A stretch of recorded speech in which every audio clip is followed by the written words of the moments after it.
Olá, é bom estar aqui de novo, conversando com vocês a respeito dos ensinamentos que Emmanuel nos traz, as lições para as nossas reformas interiores, para o nosso aprendizado e a nossa evolução espiritual. Então, eu gostaria primeiro, antes de começarmos as nossas reflexões, que fechássemos os nossos olhos, abraçássemos nosso anjo da guarda, elevássemos os pensamentos ao Mestre Jesus, pedindo a Ele que nos dê força, coragem, sabedoria e sustentação, para que nós possamos assimilar esses ensinamentos e principalmente colocar em prática na nossa vida diária. E assim todos juntos nós vamos elevar os nossos pensamentos agora ao Pai Maior e agradecer por mais esta oportunidade com a prece. Pai nosso que estás no céu, santificado seja o vosso nome, venha a nós o vosso reino, seja feita a vossa vontade, assim na terra como no céu. O pão nosso de cada dia nos dai hoje, perdoa as nossas ofensas, assim como perdoamos quem nos ofende. E não nos deixe cair em tentações, mas livra-nos de todo o mal. Que assim seja, graças a Deus. Hoje nós vamos falar do mesmo livro, O Pão Nosso, escrito por Chico Xavier, pelo Espírito Emmanuel.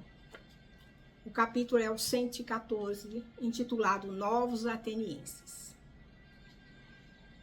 O versículo é de Atos dos Apóstolos, capítulo 17, versículo 32. Mas quando ouviram falar da ressurreição dos mortos, uns escarneciam e outros diziam: acerca disto te ouviremos outra vez. Essa passagem é sobre quando Paulo, o apóstolo Paulo, esteve em Atenas, falando aos atenienses. Conhecer a Grécia era um grande sonho do apóstolo Paulo, porque lá era o berço dos filósofos, daqueles que conheciam, tinham muito conhecimento, muita luz, muita coisas para ensinar, né? E Paulo tinha então uma grande admiração pela Grécia e queria chegar lá. E nas suas andanças, na sua segunda viagem de propagação do Evangelho do Mestre Jesus, Paulo chega até a Grécia e vai para Atenas. Atenas era uma cidade muito importante e foi muito importante na história da humanidade. Ela era conhecida como o berço da filosofia, onde nasceram e viveram grandes personagens, grandes pensadores. Era conhecida como a capital de luz para a humanidade. Mas essa expressão novos atenienses, na verdade, ela é um arquétipo, que quer dizer o quê? Ela significa, os novos atenienses são então as pessoas de um mesmo nível de conhecimento, de características espirituais. Tá? Então, o Emmanuel usa esse arquétipo então, para dizer que esses novos atenienses são essas pessoas todas de uma mesma camada de conhecimento, né, e de características. Mas voltando lá ao Paulo, ele estava muito feliz, né, e foi convidado a falar lá no Areópago. Areópago era o tribunal dos juízes de Atenas, lá onde se reuniam os filósofos, os pensadores, os conhecedores de todas as verdades, né, e discutiam os seus assuntos. E Paulo então foi convidado, como ele era muito eloquente, ele gostava muito de pregar, de conversar, de ensinar, ele foi convidado então a ir lá falar no Areópago. E ele começa então a falar dos deuses, né, dos gregos, que os gregos eram politeístas, tinham imagem de deuses para tudo. E ele começa então a elogiar, a falar desses deuses e tal, mas ele foca num deus grego, né, que eles tinham lá, que era o deus desconhecido.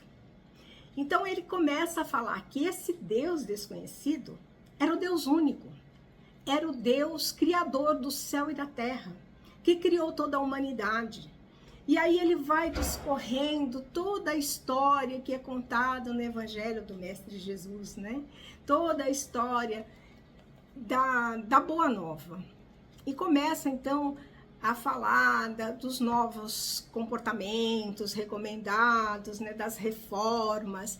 E quando ele toca no assunto da ressurreição e da vida após a morte, os ouvintes vão ficando revoltados. Eles vão desacreditando do que Paulo estava falando. Porque ele era tão eloquente, era tão bonito ouvir ele falar, e ele vem falar desse assunto de ressurreição, de vida após a morte. Então, um a um, eles foram saindo e deixaram Paulo sozinho. O Paulo, então, se retira na maior decepção da sua vida. Queria tanto chegar a Atenas, queria tanto conhecer a Grécia, e lá ele tem essa decepção das pessoas não ouvirem o que ele está falando, das pessoas não acreditarem naquilo que ele está falando. Será que isso aconteceu só lá? Será que isso não acontece hoje, nos nossos dias? Será que nós não somos os novos atenienses? Nós precisamos prestar bastante atenção no que a gente vê, no que a gente ouve, né? Em cima dos ensinamentos do Mestre Jesus. O que a gente aceita? O que a gente abandona quando nos desagrada? Será que quando se fala de reforma íntima, de mudança de certos hábitos, de mudança do orgulho, da vaidade, de trabalhar tudo isso para nos transformarmos, será que a gente não faz como os atenienses também? Será que a gente não vira as costas para os ensinamentos do Evangelho? Precisamos pensar nisso. Nós precisamos acreditar naquilo que o Mestre Jesus nos traz, os ensinamentos que os seus discípulos escreveram nos evangelhos, e tudo aquilo que está escrito e que nos é passado por todos aqueles trabalhadores da seara do Mestre, independente de religião. Todos trazem a mesma mensagem, a mensagem do crescimento espiritual, da reforma interior, de sermos pessoas melhores, de trabalharmos tudo aquilo que não é bom para nós mesmos. Então nós precisamos pensar muito bem e observar e vigiar nossos pensamentos, nossas atitudes. Será que nós não estamos virando as costas quando nos falam dessa mudança, desse trabalho que nós temos que ter dia a dia, vigiando os nossos pensamentos, as nossas atitudes? Vamos pensar nisso. Desde a época de Paulo, que vem acontecendo, ou sempre aconteceu, né? O ser humano é assim. Aquilo que incomoda, ele quer deixar de lado, né? Ele não quer trabalhar naquilo que incomoda ele. Ele quer ter a tranquilidade, mas é necessário.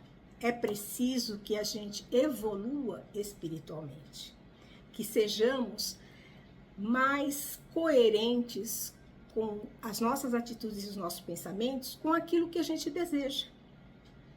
Vamos pensar nisso e vamos novamente elevar os nossos pensamentos ao Pai Maior, pedir a ajuda dos nossos mentores, dos nossos anjos da guarda, para que possamos pensar na nossa reforma interior, observar os nossos vícios, os nossos defeitos, trabalhar, modificar e crescer.